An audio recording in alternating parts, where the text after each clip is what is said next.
Preparing to close your property. I'm so excited that you made it this far in the video series. And also, if you are closing on your house, congratulations, we have made it through together. So this one's gonna be brief, but we are gonna go over a few key things. Things like the inspection process, right? What happens on your end after the ATAC comes in and your responsibilities, moving out and then getting to the closing table so you can get your check. Let's talk about the timeline here real quick, right? So brief overview, we put it on the market, we received an offer, somebody put their earnest money down, the inspection happened, the appraisal came back, the title search is done, and now we are days away from closing, and that is the time frame in which we are currently in. Let's say we did have an ATAC. If you don't know what an ATAC is, go check out the video earlier in the series under inspection, but that is the list of things that the buyer requested for us to get completed, fixed, repaired, or replaced either by a contractor or you yourself. Two things can happen. The buyer can inspect the property themselves,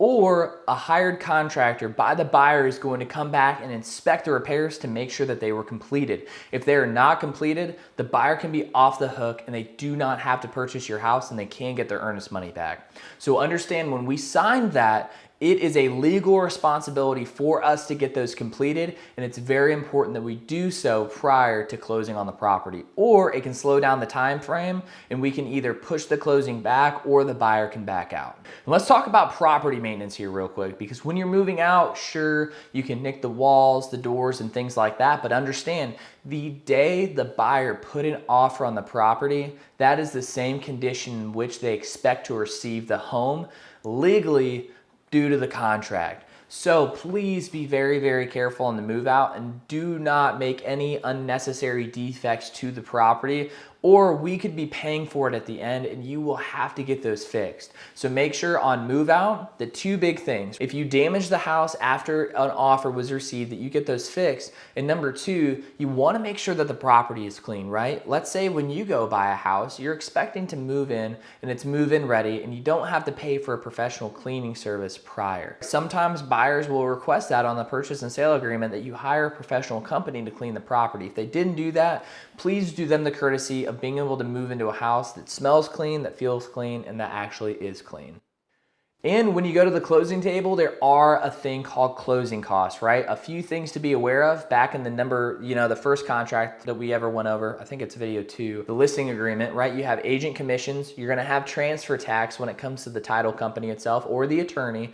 Usually runs you about $1,000 worth of fees, depending on the price of the property itself. That's something that we can talk about individually, because every house is a little bit different when it comes to closing costs. I'm gonna give you what's called a net seller sheet, so you already know what the price is on that. I'm just saying, for those that are watching this video before we list the property together, I have all the fees out front to the dollar amount to ensure that you are comfortable and confident through the whole process, because I have nothing to hide. If you want to hire me, hire me. If you don't, well, I guess you didn't. But one last thing that we're gonna go over too is the buyer credit. On the purchase and sale agreement, underneath the closing costs, right, or the seller's credit, forgot what it's called, but it's on page 1, the amount of money that they requested. So say, for example, a buyer offered full asking price, but they asked for $5,000 in seller credit. That's gonna come out of the payment that you get at closing table, and it's gonna help the buyer with closing costs at that time. So overall, those are the fees.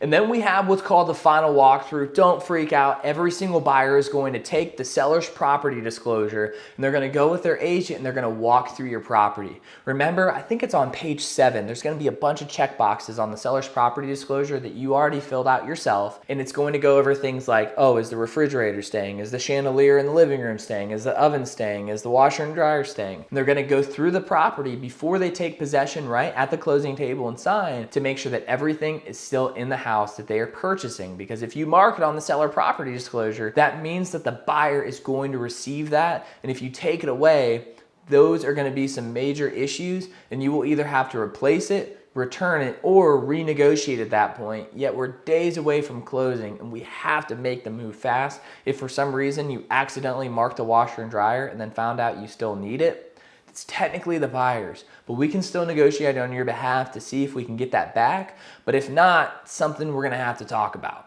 So don't freak out when it comes to it. With the buyer final walkthrough, every single buyer does it and it's going to be part of the process.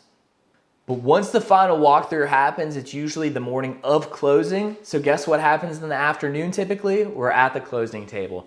A few things that you need to make sure that you bring your keys to the property, make sure you bring the garage door openers, and you bring your driver's license, because the attorney is going to take your driver's license to make sure you actually are who you say you are, because they will not let you sign the documents if you do not bring identification. So make sure that you bring that. The people that need to be present at closing are the people that are on the title. So say it's you and the wife or you and the husband that are at the closing table and both your names are on the property. Both people need to be present. And at that point, it's going to be me, it's going to be you, it's going to be the closing attorney to give you some documentation when it comes to signing your home and giving transfer of title to the buyer and you getting your check. And there you have it. That is what happens when you go to the closing table. But let's rewind just for a second.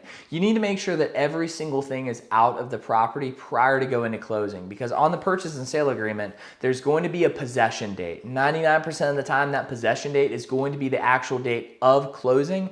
So you need to make sure that all of your stuff is out, the home is clean from top to bottom, and then it's ready for the buyer to take possession, because there is no more going back to the property after you sell it, because it's no longer your home. You need to respect the buyer, and it's now their property. But after you close on the house, you passed over the keys, the garage door opener, and you now vacated the property.